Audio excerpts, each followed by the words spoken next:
चला, नमस्कार विद्यार्थी मित्र मैत्रिणींनो. VSMPSC अकॅडमीच्या लर्निंग प्लॅटफॉर्मवरती तुमचं स्वागत आहे. आय होप तुम्ही सगळेजण छान असाल, तुमचा अभ्यास पण जोरात चालू असेल. आज आपलं लाईव्ह सेशन झालं नाही, उद्या रेग्युलर आपलं लाईव्ह सेशन 2 PM ला होईल. तर लक्षात घ्या, आपल्या टेस्ट सिरीज चालू आहेत VSMPSC अकॅडमी ॲप्लिकेशनवरती. 99 रुपये आपण सामाजिक शास्त्राच्या 20 टेस्ट देत आहोत. तर याच्यासाठी तुम्हाला ॲप्लिकेशन डाउनलोड करावं लागेल. डिस्क्रिप्शन बॉक्समध्ये तुम्हाला ॲप्लिकेशनची लिंक पण मिळेल. सोबतच डिस्क्रिप्शन बॉक्समध्ये तुम्हाला माझा नंबर देखील मिळणार आहे. काहीही अडचण असेल तर तुम्ही माझ्या नंबरवरती मेसेज करू शकता, मला कॉल पण करू शकता. ठीक आहे, ओके. तर या ज्या टेस्ट आहेत ना, या टेस्ट तुम्हाला PDF मिळतील, ऑनलाईन मिळतील आणि टेस्टचं व्हिडिओ एक्सप्लेनेशन लेक्चर पण तुम्हाला इथं मिळणार आहे. चॅनलवरती जेवढे नवीन विद्यार्थी आहेत चॅनलला सबस्क्राईब करा, बेल नोटिफिकेशन ऑन करा. ओके, चला. आजच्या सेशन मधला पहिला क्वेश्चन आपण इथं घेतोय. बघा, क्वेश्चन आहे, अंदमान येथील कोणते स्मारक, क्वेश्चन तुम्हाला विचारलाय की अंदमान येथील कोणते स्मारक राष्ट्रीय स्मारक म्हणून घोषित केले आहे. ओके, पहिला ऑप्शन आहे मनी भवन, दुसरा आहे सेक्युलर जेल, तिसरा आहे सेवाग्राम आश्रम, चौथा आहे आगा खान पॅलेस. तर बघा, अंदमान इथलं जे राष्ट्रीय स्मारक आहे ते आहे सेक्युलर जेल. आता इथे जे ऑप्शन आहेत ना, मनी भवन, सेवाग्राम आश्रम, आगा खान पॅलेस, याच्यावरती पण तुम्हाला पुढे क्वेश्चन येणार आहेत. पण छोटे छोटे सेट आपण घेऊया, उद्या आपलं लाईव्ह लेक्चर होऊन जाईल. तर हे रेकॉर्डेड सेशन आहे, तरीही तुम्ही उत्तर द्यायचा प्रयत्न करा. तर बघा, अंदमान इथं तुम्हाला राष्ट्रीय स्मारक म्हणून सेक्युलर जेल घोषित केलेलं दिसून येते. ठीक आहे, 8वीच्या इतिहासावरती हे क्वेश्चन आधारित आहे. कोणत्या वास्तूला भेट दिल्यास स्वातंत्र्यवीर सावरकरांच्या क्रांतिकार्याविषयी माहिती मिळते? बघा, अशी कोणती वास्तू आहे ज्याला भेट दिल्यावर स्वातंत्र्यवीर सावरकरांच्या क्रांतिकार्याविषयी माहिती मिळते? पहिला ऑप्शन आहे मनी भवन, दुसरा आहे आगा खान पॅलेस, तिसरा आहे सेक्युलर जेल, चौथा आहे वर्धा सेवाग्राम आश्रम. बघा, आता इथं आगा खान पॅलेस आणि वर्धा सेवाग्राम आश्रम म्हटलं तर आपण हे यमठी गांधीजींविषयी ऑप्शन दिसत आहेत आपल्याला, बरोबर. तर याचं देखील उत्तर आहे सेक्युलर जेल. तर सेक्युलर जेलला जेव्हा तुम्ही भेट देता तेव्हा तुम्हाला तिथे स्वातंत्र्यवीर सावरकरांच्या क्रांतिकार्याविषयी माहिती मिळून जाते. नेक्स्ट क्वेश्चन बघा, महात्मा गांधींच्या वापरातील वस्तू कोणत्या संग्रहालयामध्ये आहेत? कोणतं संग्रहालय आहे की जिथे तुम्हाला महात्मा गांधीजींच्या, जसं सावरकरांप्रमाणे, सेक्युलर जेल तर सावरकरांशी संबंधित आहेत, बरोबर. हुतात्मा स्मारक येणार नाही. राहिले दोन ऑप्शन महात्मा गांधीजींशी रिलेटेड, वर्धा सेवाग्राम आश्रम आणि आगा खान पॅलेस संग्रहालय. तर लक्षात घ्या, याचं उत्तर येईल आगा खान पॅलेस संग्रहालय. तर इथं महात्मा गांधीजीच्या वापरातील वस्तू संग्रहालयामध्ये ठेवलेल्या आपल्याला दिसून येतात. नेक्स्ट क्वेश्चन आहे, लोकहितवादी यांनी कोणत्या साप्ताहिकातून लेखन केलं? ओके, क्वेश्चन आहे बघा, वृत्तपत्र जे आहेत ना हिस्ट्रीमध्ये, तर भरपूर वृत्तपत्र आहे, जसे की काळ करते परांजपे यांचं काळ वृत्तपत्र आहे, दीनबंधू आहे, डॉक्टर BR आंबेडकर साहेबांची वृत्तपत्र आहेत, महात्मा फुल्यांची वृत्तपत्र आहेत, बरोबर. ओके, तर अशा प्रकारचे क्वेश्चन आपल्याला इथे दिसून येतात. तर प्रभाकर, केसरी, ज्ञानोदय, मूकनायक. आता याच्यामध्ये जर बघितलं ना, लोकहितवादी यांचं विचारलेलं आहे, लक्षात घ्या. ओके, मूकनायक आंबेडकर साहेबांचा आहे, हा ऑप्शन तुमचा इथंच इलिमिनेट होतो. प्रभाकर, केसरी आणि ज्ञानोदय. केसरी म्हटलं तर तुम्हाला बाळ गंगाधर टिळक आठवतील, बरोबर. तर याचं उत्तर काय आहे? याचं उत्तर काय आहे बघा, याचं उत्तर आहे की प्रभाकर, बरोबर. ओके, लोकहितवादी यांनी कोणत्या साप्ताहिकातून लेखन केले? प्रभाकर. लक्षात आलं? क्लिअर? नेक्स्ट क्वेश्चन, आता इथे जेवढे वृत्तपत्र आहेत ना, तर हे सगळी वृत्तपत्र आपल्याला करावे लागतील. याची एक लिस्ट मी तुम्हाला आपल्या टेस्ट सिरीजच्या बॅच मध्ये देईन. जे विद्यार्थी जॉईन झाले नाही, जॉईन करून घ्या. फक्त 99 रुपये फीज आहे. या फीज मध्ये तुम्हाला स्टेट बोर्ड वरती आधारित टेस्ट सिरीज दिली जात आहे. डॉक्टर बाबासाहेब आंबेडकरांनी कोणते पाक्षिक सुरू केलं म्हटलं? ठीक आहे, लक्षात घ्या, प्रभाकर हे तर त्यांचं नव्हतं. मूकनायक, जनता, समता, प्रबुद्ध भारत ही त्यांची वृत्तपत्र आहेत आंबेडकर साहेबांची. पण कोणतं मासिक होतं, कोणतं साप्ताहिक होतं, त्याच्यानंतर कोणतं दैनिक होतं, असेही क्वेश्चन तुम्हाला विचारतायत. आता याच्यामध्ये तुम्हाला कोणतं वृत्तपत्र आंबेडकर साहेबांनी कधी चालू केलं हा सिक्वेन्स सुद्धा विचारला जाऊ शकतो, बरोबर. तर कोणतं पाक्षिक होतं? लक्षात आलं? तर याचं उत्तर आहे मूकनायक. लक्षात घ्या, याचं उत्तर काय आहे? मूकनायक. उत्तर द्यायचा तुम्हीही प्रयत्न करा, जेणेकरून तुम्हाला इथं लक्षात येईल की आपली तयारी किती आहे. ओके.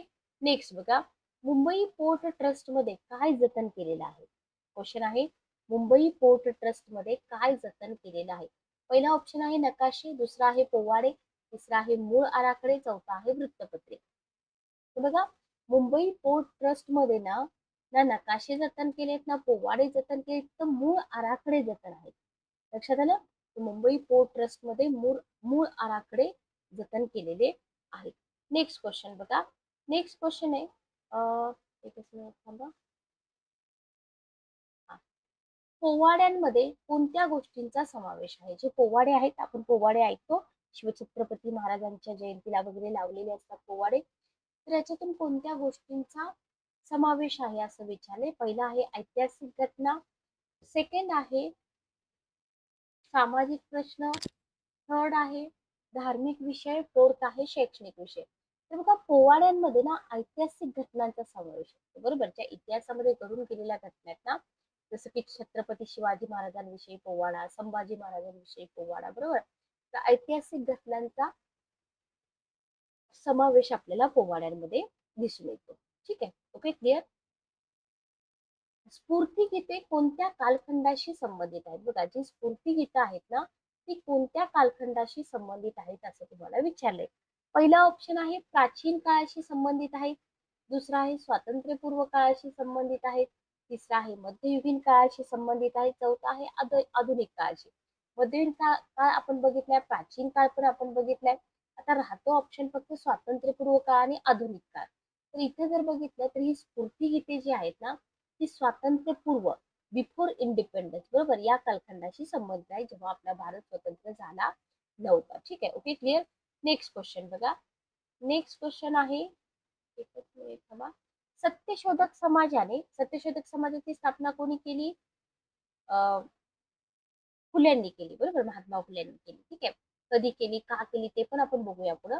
तर सत्यशोधक समाजाने पोवाड्यांद्वारे कोणता प्रचार केला म्हटलंय? धार्मिक प्रचार केला का, शोषित वर्गाची जागृती केली का, राजकीय प्रचार केला का, का सामाजिक अशांतीचा प्रचार केला? तर लक्षात घ्या, सत्यशोधक समाजाने पोवाड्यांद्वारे शोषित वर्गाची जागृती केली. ठीक आहे. किंवा असाही क्वेश्चन बनू शकतो की सत्यशोधक समाजाने शोषित वर्गाची जागृती कशाच्या द्वारे केली? पोवाडे, लोकगीते, स्फूर्तिगीते असे ऑप्शन तुम्हाला दिले जाऊ शकतात. तर सत्यशोधक समाजाने इथे काय केलेलं दिसतं आपल्याला? पोवाड्यांद्वारे शोषित वर्गाची जागृती केलेली दिसून येते. ठीक आहे. Okay, clear. नेक्स्ट क्वेश्चन बघा, आता नेक्स्ट क्वेश्चन आहे ब्रिटिश सत्तेचे परिणाम. आता याच्यामध्ये बघा, याच्यामध्ये जर आपण बघितलं ना, तर तुम्हाला इथले क्वेश्चन खूप चांगले क्वालिटी क्वेश्चन आहेत. ठीक आहे. ओके, तर क्वालिटी क्वेश्चन आहेत आणि हे क्वालिटी क्वेश्चन आपल्याला सॉल्व्ह झाले पाहिजेत. लक्षात आलं? तर आपण समजू शकतो की बाबा हा चला माझा अभ्यास आहे, किंवा मी अभ्यास करतोय, त्याचं कुठेतरी मला आउटपुट मिळते. लक्षात आलं? विद्यार्थी काय करतात माहिती का? विद्यार्थी लिटरली स्टेट बोर्ड स्किप करतात. आता हा काही विषय सतत रिपीट करण्यासारखा नाहीये, पण करावा लागतो, कारण विद्यार्थी काय करतात, मॅडम थोडीशी क्वेश्चनची लेवल वाढवा, असं करा, तसं करा. पण तुम्ही आधी बेसिक तर करून घ्या. 7वी 8वी कंप्लीट केल्याशिवाय 9वी 10वीचं हिस्ट्री तुम्हाला समजणार नाही. आणि स्टेट बोर्डाचं हिस्ट्रीचं पुस्तक आणि तुमचे कॉम्पिटेटिव्हचे एक्झामचे पुस्तक याच्यामध्ये खूप डिफरन्स आहे. त्याच्यामुळे स्टेट बोर्ड सोडून बाकीच्या पुस्तकांकडे पळू नका. ठीक आहे. ओके, चला क्वेश्चन बघा. 1773च्या रेग्युलेटिंग ऍक्ट नुसार, आता हे जे रेग्युलेटिंग ऍक्ट आहेत ना, हे रेग्युलेटिंग ऍक्ट का आले, ज्याला आपण घटनात्मक पार्श्वभूमी म्हणतो, हा भाग तुमच्या सिलेबसमध्ये जास्त नाहीये, बरोबर, आपली घटना तयार होण्याच्या आधी. पण आपल्याला जेवढं स्टेट बोर्ड मध्ये दिलंय तेवढं फक्त करायचंय, बरोबर. तर हे जे 8 कायदे असतात ना, चार चार असं विभाजन असतं.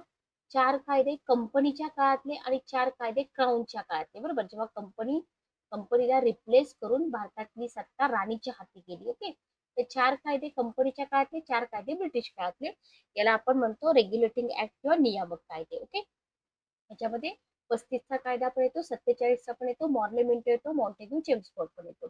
तर 73चा रेग्युलेटिंग ऍक्ट जो आहे ना, या ऍक्ट नुसार बंगालच्या गव्हर्नरला कोणता हुद्दा देण्यात आला, असा आपल्याला क्वेश्चन विचारलाय.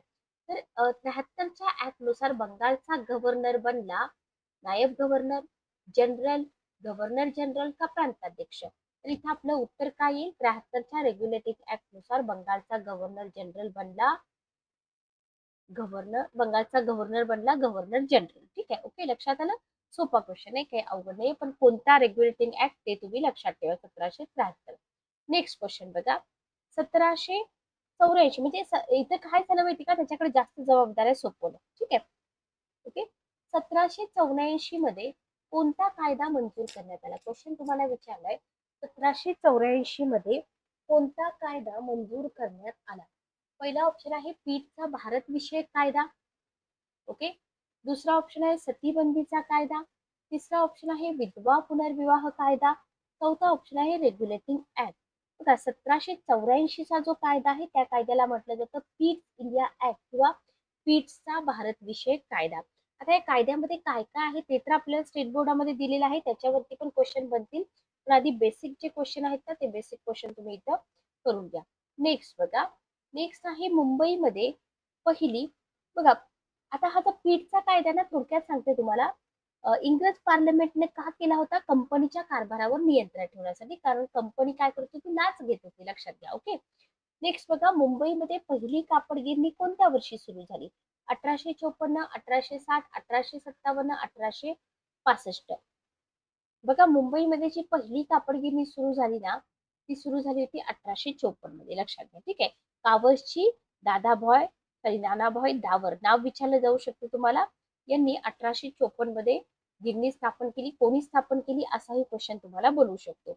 नेक्स्ट क्वेश्चन आहे सभानीती हा जो ग्रंथ आहे ना, कोणत्या छत्रपतींनी लिहिला? ओके. सभानीती हा ग्रंथ कोणत्या छत्रपतींनी लिहिला? शिवाजी महाराजांनी ते नाही लिहिला, आपण सगळा अभ्यास केलेला आहे त्याचा. प्रतापसिंह महाराज, शाहू महाराज, संभाजी महाराज. तर प्रतापसिंह महाराज जे होते ना, यांनी 1827 साली सभानीती हा ग्रंथ लिहिला. लक्षात घ्या, स्टेट बोर्ड वाचला असेल तर तुमच्या लक्षात येईल की 1827 मध्ये प्रतापसिंह यांनी सभानीती हा ग्रंथ इथे लिहिलेला आपल्याला दिसून येतो. नेक्स्ट क्वेश्चन बघा. इंग्रजांच्या प्रशासनातील मुख्य घटक कोण होता? इंग्रजांचं जे प्रशासन होतं ना, तर महसूल अधिकारी होता का, जिल्हाधिकारी होता का, पोलीस निरीक्षक होता का, सरन्यायाधीश होता? तर इंग्रजांच्या प्रशासनातला मुख्य घटक होता जिल्हाधिकारी. लक्षात ठेवा बरं का. जसं आपण शिवाजी महाराजांच्या काळातलं बघितले मुख्य घटक, तसं इंग्रजांच्या काळातील जिल्हाधिकारी. ओके. नेक्स्ट क्वेश्चन बघा. 1857 साली कोणत्या 3 शहरामध्ये विद्यापीठे स्थापन झाली? लक्षात घ्या. तर तुम्हाला ही विद्यापीठे विचारली जातात बरं का. दिल्ली, मद्रास, मुंबई, कोलकाता, मुंबई, मद्रास, कोलकाता, पुणे, दिल्ली, पुणे, मुंबई, मद्रास. ठीक आहे. तर 1857 साली कोलकाता, मुंबई आणि मद्रास या ठिकाणी विद्यापीठे स्थापन झाली. IMP करा, हा क्वेश्चन महत्वाचा आहे. क्वेश्चन रिपीट होऊ शकतो. तर कोलकाता, मुंबई आणि मद्रास. नेक्स्ट क्वेश्चन आहे की कंपनीच्या अधिकाऱ्यांनी क्वेश्चन काय विचारलाय बघा. खाजगी व्यापार करू नये असा नियम कोणी घालून दिला? बघा, कंपनीच्या अधिकाऱ्यांनी खाजगी व्यवहार करू नये असा नियम कोणी घालून दिला? ज्यांनी नोकरशाही सुधारणा केल्या, लक्षात घ्या, आणि त्यांनी खाजगी व्यापारावर बंदी आली, असे कोण होते? Governor general, viceroy, Lord Dalhousie, Lord Cornwallis, Lord Curzon आणि लॉर्ड वेलेस्ली. उत्तर काय येईल बघा. टाइम पिरियड पण आपल्याला गव्हर्नर जनरल व्हाईसरॉयचे माहित असले पाहिजे. क्रम लावा असा क्वेश्चन येऊ शकतो. तर इथं हे होते लॉर्ड कॉर्नवॉलिस. ओके. तर लॉर्ड कॉर्नवॉलिस यांनी काय केलं? नोकरशाहीमध्ये सुधारणा केली आणि खाजगी व्यापारावर बंदी घातलेली आपल्याला दिसून येते. नेक्स्ट क्वेश्चन बघा. 1829 मध्ये कोणता कायदा करण्यात आला जो लॉर्ड बेंटिंगने केला होता? 1829. सतीबंदी, विधवा पुनर्विवाह, दत्तक विधान कायदा, जमीन महसूल कायदा. ठीक आहे. तर इथं आपण बघतो की 1829 ला सतीबंदीचा कायदा करण्यात आला होता. Okay, clear. चला, नेक्स्ट क्वेश्चन बघा. 1802 मध्ये कोणत्या पेशव्याने वसईचा तह केला? ठीक आहे. कोणत्या पेशव्याने वसईचा तह केला? वसईचा तह मी तुम्हाला शिकवलाय. आता म्हणू नका की मॅडम तुम्ही जास्त एक्सप्लेनेशन देत नाहीत. सगळं शिकवलंय, फक्त इथं रिव्हिजन करायची. थोरले बाजीराव, सवाई माधवराव, दुसरा बाजीराव, नानासाहेब. तर वसईचा तह जो केला होता दुसऱ्या बाजीरावांनी केला होता. लक्षात ठेवा, कोणी केला होता? दुसऱ्या बाजीरावांनी केलेला आपल्याला इथं दिसून येतो. ठीक आहे, ओके, क्लिअर. नेक्स्ट क्वेश्चन बघा. नेक्स्ट क्वेश्चन आहे 1784 साली कोणत्या संस्थेची स्थापना झाली? ठीक आहे, विल्यम जोन्स यांनी केली होती या संस्थेची स्थापना. हिंट देते मी तुम्हाला, इयर लक्षात ठेवा, नाव लक्षात ठेवा. Asiatic Society of Bengal, Indian National Congress, Satyashodhak Samaj, Brahmo समाज. सगळ्यावरती तुम्हाला क्वेश्चन दिसू शकतात एक्झाम मध्ये.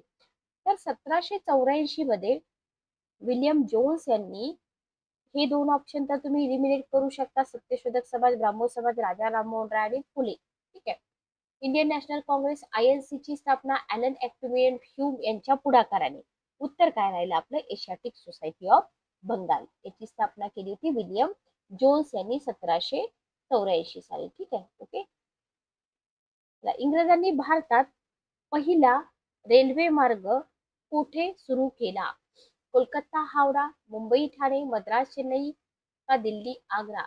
बघा, पहिला जो रेल्वे मार्ग होता जो 1853 ला चालू झाला होता तो होता मुंबई ठाणे. क्लिअर. कोणता होता? मुंबई ठाणे. लक्षात ठेवा. क्लिअर. चला नेक्स्ट क्वेश्चन बघा. जमशेदजी टाटा यांनी कोणत्या ठिकाणी पोलाद निर्मितीचा कारखाना उभा केला? जमशेदजी टाटा, मुंबई, जमशेदपूर, नागपूर का दिल्ली? तर जमशेदजी टाटा यांनी 1907 मध्ये, लक्षात ठेवा, 1900 डेट विचारली जाऊ शकते, जमशेदपूर येथे Tata iron and still company स्थापन केली. Okay, Tata iron and still company स्थापन केली. तर हा होता आपला छोटासा क्वेश्चन सेट. चॅनलवरती नवीन असाल तर चॅनलला सबस्क्राईब करा, बेल नोटिफिकेशन ऑन करा. उद्या 2 वाजता आपलं लाईव्ह सेशन होईल. 99 रुपयाची टेस्ट सिरीज आहे, फटाफट परचेस करा. कम्प्लीट स्टेट बोर्ड तुमचं या टेस्ट सिरीज मधून कव्हर होणार आहे. तर भेटूया नेक्स्ट सेशन मध्ये. Good night, take care.